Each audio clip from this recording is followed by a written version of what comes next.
Hey there, Bella Rose here. God bless you. I don't know if you sneezed, but I hope that you are having a good day, and I'm glad you joined me. So, I'm doing readings from my book for a couple months over the summer.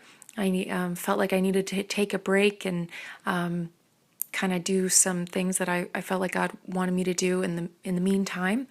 And so yeah, these are pre-recorded, and I hope you are listening to them as they come out, though week by week, so that you're encouraged in your week to enjoy intimacy in your marriage, to go have sex and enjoy it, and be fun and frisky and passionate and godly and holy, which is all of those things in your marriage. So let's dive into this week's excerpt from Delight Your Husband. Your feelings are valid. A part of loving yourself is acknowledging the value of your feelings.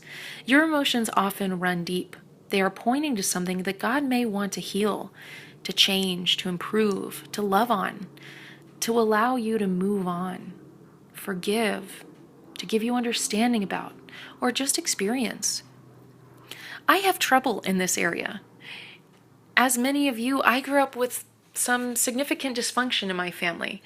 My father struggled with alcoholism, and my mother was also raised with some significant dysfunction in her family life. I learned some damaging things about my feelings. Recently, at a meeting for families of alcoholics, the leader put it very well. She said, alcoholism in our family teaches us not to value our own feelings or the feelings of others.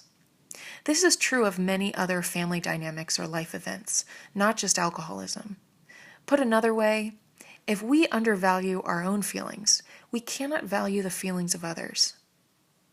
So we need, as people, to recognize that our feelings have value. I mean, if you remember, Jesus says, love others as you would love yourself. So clearly, if we're not loving ourselves or loving the feelings the way that God has made us, how are we supposed to be loving someone else the way that God has made them? Just because we feel something messy does not mean we're crazy. I dislike when people give that excuse for their emotions or their perceptions. As women, we need to lose the excuse crazy, quote unquote, and delete it from our vocabulary.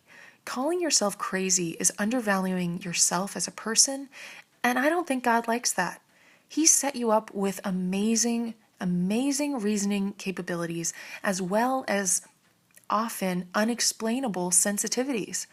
Yet if you're struggling with an emotion, others are too, and God may have planned that you will one day help them. Calling yourself crazy or discounting your feelings in some other way is damaging. You are not crazy. When you have uncomfortable feelings, it doesn't mean you're crazy. Instead, you have a feeling that is worth your attention, though it is vulnerable and messy. Your feelings are valid. Many women are under the impression that ignoring or pushing aside their feelings will make them go away or make them a more desirable mate. Choosing not to indulge in a feeling is sometimes the wisest choice, only if they have been properly processed first. By allowing yourself to feel your feelings, you are able to consider what meaning it is bringing to you. Acknowledging and owning your emotions is treating your full self with value.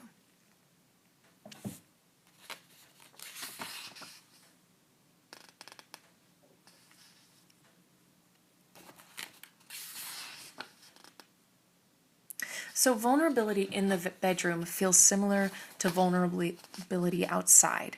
It's funny how God made sex to be such a great analogy to so much of life. We put on our emotional clothes, makeup, and cover up any pain or hurt. We go out into the world guarded and protected, but when we're alone with our own husband, it is our opportunity to remove the cover-ups, to take off the clothes, and to be our true selves. I realize going without clothes in front of your husband does not feel good at first. It may take a while for you to truly feel relaxed, being bare-bottomed in front of your honey. As you keep at it, feeling comfortable in the vulnerability, of your nakedness will support your marriage in a meaningful way. I don't mean you should always be nude around the house, necessarily. I do mean getting to a place of confidence when you are nude or scantily clad in front of him frequently. Generally, it is more exciting for him to be used to seeing you in clothes, but to wear much less or nothing at all when you give him that visual feast before lovemaking.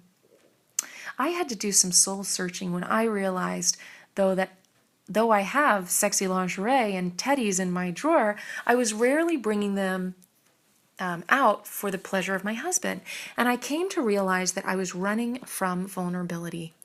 And nowadays, when I sense that, I know I need to resist running from it and instead lean into that vulnerability. Only then can I uncover what is really going on. I searched my feelings and I realized I'm not wearing these sexy things I know that bring my husband great pleasure. I'm not wearing them to protect myself. Let's say I'm naked to seduce my husband. If he shows that he's not in the mood or doesn't explicitly act like he's in the mood, I could pretend I was just changing. It's too hot, or I'm just trying to be comfortable. Being naked, I felt kind of like I'm less open to being rejected. When I'm wearing sexy lingerie, my intention to seduce my husband is very clear. Where was I? Oh, for heaven's sake, I'm not wearing them to be comfortable. By wearing my sexy outfit and giving him a show, I'm asking, do you find me attractive? Do you think I'm sexy? Do you desire me? Am I beautiful to you? All are very vulnerable questions. I was avoiding them because I wasn't confident the answer would be yes. When I made the decision to press into these vulnerabilities and go for it, the fears dissipated. He did really enjoy my more sexy outfits. He gave greatly positive responses to my advances. I'd encourage you to lean into the discomfort of your vulnerability. Let those difficult feelings wash over you. Do not run from them. Seek out what they're telling you. The waterfall of discomfort cannot kill you. Push into them until you get to the other side. Recognize that it may not feel good for a couple of moments, but you are setting the stage for deeper intimacy that cannot be achieved otherwise. And your husband will love your sexy panties.